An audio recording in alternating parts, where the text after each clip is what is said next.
Oh, howdy all, grab yourself a beer, it's time for some Path of Exile discussion. Today I wanted to continue a series looking at some of the more powerful, more popular endgame uniques and how to source them and why they're good. And today I want to talk about what is, I believe, the best flask in the game, Bottled Faith. So Bottled Faith is a flask that is all about doing damage. It only works on builds that scale damage through critical strikes. That's the first thing that needs to be said. It's just not very good in other contexts. However, on those builds, it is so overwhelmingly powerful that it's absolutely an incredible flask overall. So let's have a look at the stats on Bottled Faith and discuss the ones that are so important for it. So firstly, being a sulfur flask, it grants 40% increased damage while it's effective. This is increased damage, it's not more damage, so it's like having an extra elemental, an extra, let's say you're making elemental attacks with a skill like Reeve, it's like having an extra 40% damage from something like I think it's the mod Devastating on belts is 40%. Pretty good, but it's not overwhelmingly powerful or anything like that. You'll take it, it's not great. Creating Consecrated Ground on use. So Consecrated Ground is on, it covers an area of the ground and it's big on Bottled Faith. So this is the area of the screen that's covered by Consecrated Ground from it. As you can see, it's huge. That's because it's tripled radius. Now, while you are standing in Consecrated Ground, you have a modest amount of life regeneration by default, and there are other ways that you can change that to energy shield regeneration if you prefer. But the things that make this so good, so firstly, the Consecrated Ground created by the flask has tripled radius, so it's absolutely enormous. Secondly, critical strike chance against enemies is increased by 1.00 to 2.00%. Now, this might not sound like all that much. You might think, oh, I've got 50% chance to critically strike anyway. 1% or 2% increased critical strike chance is only going to make that 51%. You know, 2% of the 50%.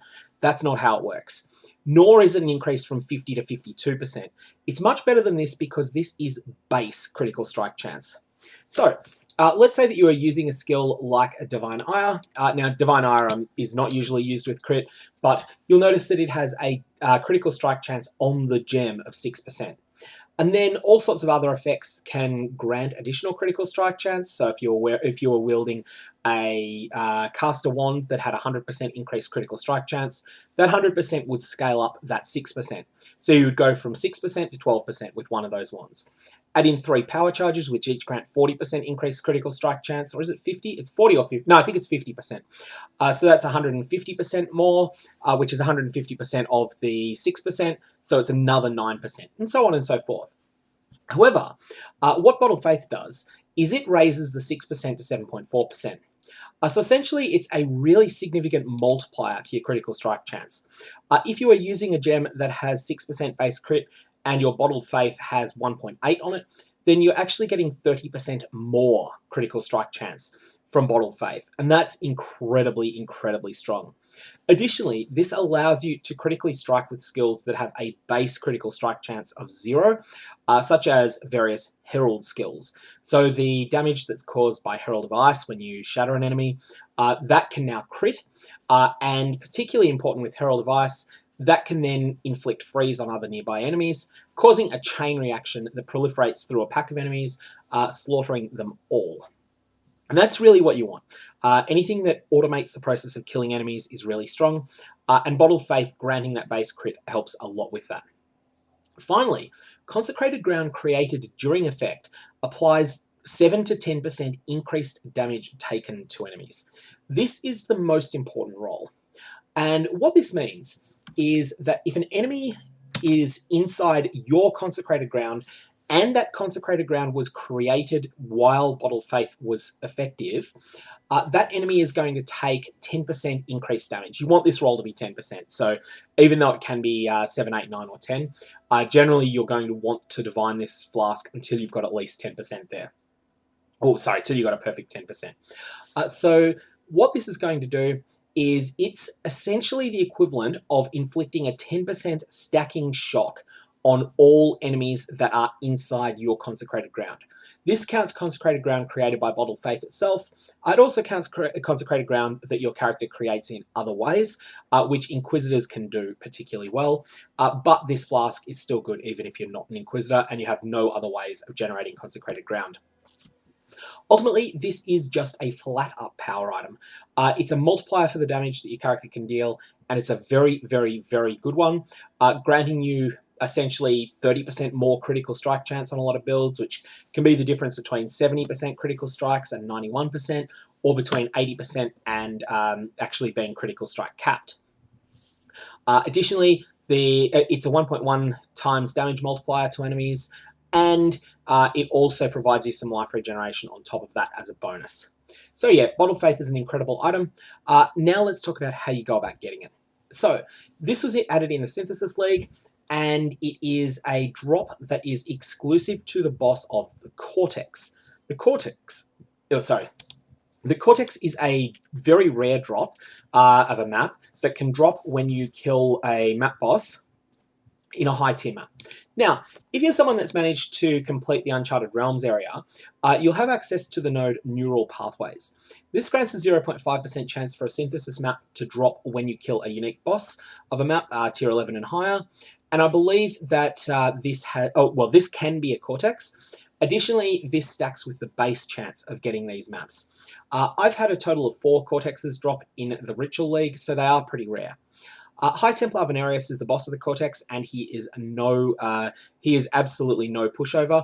He is one of the hardest bosses in the fight. One of the hardest boss fights in the game. And so, if you're someone that's playing in a trade league, you may wish to get help from other players to do this fight. However, there's been a couple of changes with the acquisition of this item that were made in the 3.13 Echoes of the Atlas expansion that made it much more common than it's been in the past. And that was the introduction, again, of the Maven content, and particularly the Maven Invitation the Feared. Maven Invitation the Feared requires you to have the Maven witness all the following bosses: the Cortex, Uberatsuri, Chayula, the Shaper, and the Elder. Once you've done all 5, the Feared Invitation allows you access to a very difficult fight against all 5 of them in one arena. Not quite all at once, it'll be 2 to start with, and then more of them will be released as the fight goes on. But it is the hardest fight in Path of Exile's endgame at the moment. The reason I raise this, though, is that there's lots of players capable of doing it, and the fact that so many people are doing it means that there's so many more people fighting High Templar Venarius and his Synthete Masterpiece, which is what the Cortex fight contributes to the Maven's Invitation the Feared fight, that there are going to be a lot more Bottled Faiths dropping. And additionally, they're dropping for players who probably already have them. And that means that there's a lot more of them available in trade. So for that reason, the Bottled Faith Flask, which has been 25 exalts in some previous trade leagues, is only sitting at 1.6 in the current Echoes of the Atlas Ritual League.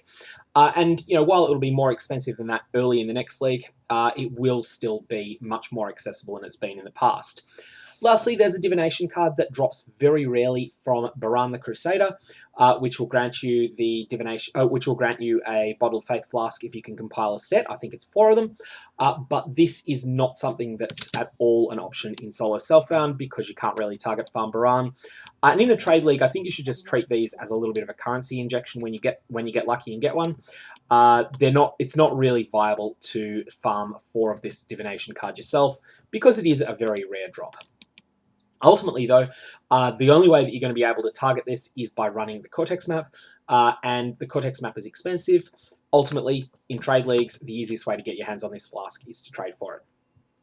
So, if you've got any comments or questions, definitely fire away below.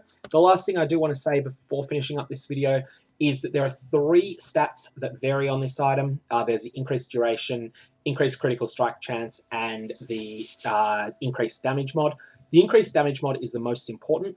Second most important is increased critical strike chance. And increased duration is nice to have, but it's not really important to have a good roll on it.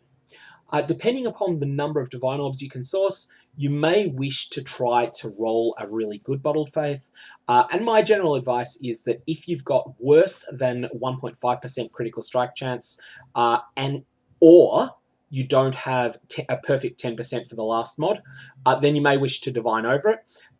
Don't accept a Divine Orb roll that has 7, 8, or 9% increased damage. You want a perfect 10, but for the critical strike chance, you're very unlikely to actually hit a perfect 2.00. But if you get something like 1.7, then happy days. It's time to stop Divine Orbing that flask.